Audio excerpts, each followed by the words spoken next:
Supreme court का फैसला है कि जो बेसिक स्ट्रक्चर है वो नहीं बदला जा सकता है। बाकी अंबेडकर साहब ने खुद ही कहा था कि ये एक जीवित संविधान है, इसमें ज्यों ज्यों जरूरत पड़ेगी वैसे वैसे संशोधन होगा।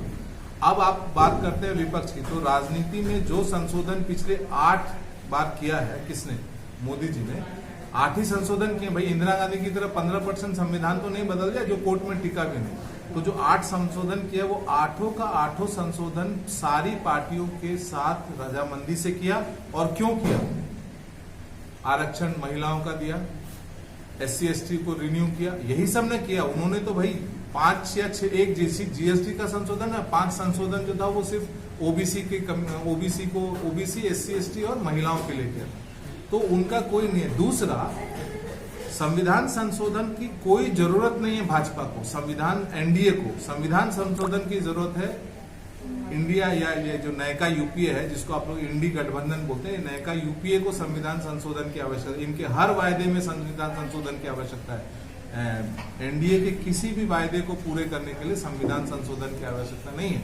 मुस्लिम आरक्षण संविधान संशोधन की, वो भी बेसिक स्ट्रक्चर जो जिंदगी में नहीं होगा, वो हमारा संविधान अलाउ नहीं करता। इनके जो भी वेल्थ रिडिस्ट्रीब्यूशन है, जो कुछ भी है, उसके लिए संविधान एनडीए को संविधान संशोधन की आवश्यकता नहीं। अब टेक्निकली समझिए संविधान संशोधन होता कैसे है। 2 रास्ता है, 2/3 बहुमत से संविधान संशोधन होता है संसद में, और अगर मान लीजिए कोई ऐसा मुद्दा है जो स्टेट और राज्य और केंद्र का ज्वाइंट मुद्दा है, तो उसमें 50% से एक ज्यादा स्टेट का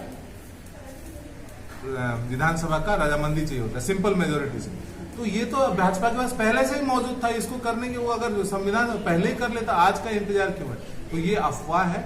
और मैं बिहार की जनता से अपील करूंगा कि आप किसी भी परिवारवादी अनपढ़ गंवार नेता की बात ना सुने। अपने गांव में जो परीक्षा की तैयारी कर रहा है ना, उस लड़के को बुलाए, पूछे बाबू बता तो संविधान संशोधन कैसे होता है। वो 10 लाइन में समझा देगा और जनता समझ जाएगी। इस अफवाहों पे विश्वास करना बेकार है। जबकि प्रधानमंत्री ने खुद कहा है कि मैं क्या, बाबा साहब भी संविधान नहीं बदल सकते। भैया कैसे बदल सकते? मैंने आपको क्या बोला है? एक होता है बेसिक स्ट्रक्चर, वो बदला ही नहीं जा सकता। वो मैं मुस्लिम आरक्षण वाले मुद्दे पे आपको समझा दूंगा। और दूसरा होता है संशोधन। संशोधन करने के 2 तरीके हैं, दोनों तरीके ऑलरेडी भाजपा ने आज तक किया ही है। संशोधन किया जा सकता है, संविधान नहीं बदला जा सकता। ये दोनों चीजें फर्क है। जैसे महिला आरक्षण देना है, ये एक संशोधन है।